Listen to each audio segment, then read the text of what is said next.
जरा सोचिए, दूर दूर तक फैला रेगिस्तान और उसके बीचों बीच एक अकेली चौकी, और वहां वहां तैनात है सिर्फ सिर्फ 120 भारतीय जवान। और सामने से कौन आ रहा है? कोई छोटी मोटी टुकड़ी नहीं, बल्कि 2000 दुश्मन सैनिकों की एक विशाल सेना। और वो भी अकेले नहीं, अपने साथ भारी भरकम टैंक लेकर।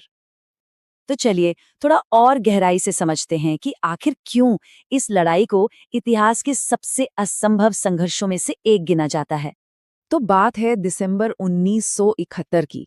उस वक्त भारत का सारा जोर था पूर्वी पाकिस्तान यानी आज के बांग्लादेश पर। पाकिस्तान को लगा ये सही मौका है।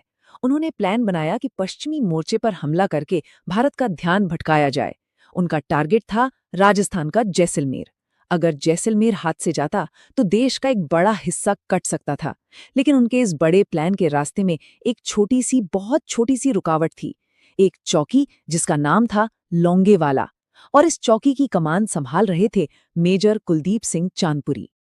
और यहीं से कहानी एक ऐसे मोड़ पे पहुंचती है जहां एक कमांडर का एक फैसला शायद पूरे देश की किस्मत लिखने वाला था। जैसे ही मेजर चांदपुरी को खबर मिली कि कोई छोटी मोटी टुकड़ी नहीं बल्कि एक पूरी टैंक रेजिमेंट उनकी तरफ बढ़ रही है, उन्होंने फौरन हेडक्वार्टर्स से बात की।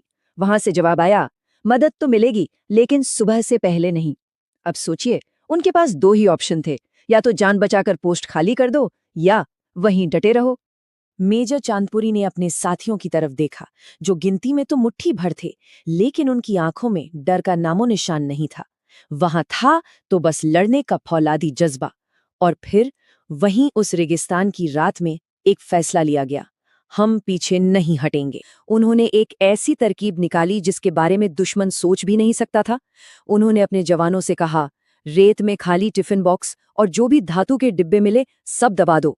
मकसद था एक भ्रम पैदा करना, दुश्मन को ये यकीन दिलाना कि ये पूरा इलाका एक बहुत बड़ा खतरनाक माइनफील्ड है। ये दिमाग का खेल था और ये चाल काम कर गई। और जानते हैं, इस एक छोटी सी मामूली सी चाल ने क्या किया?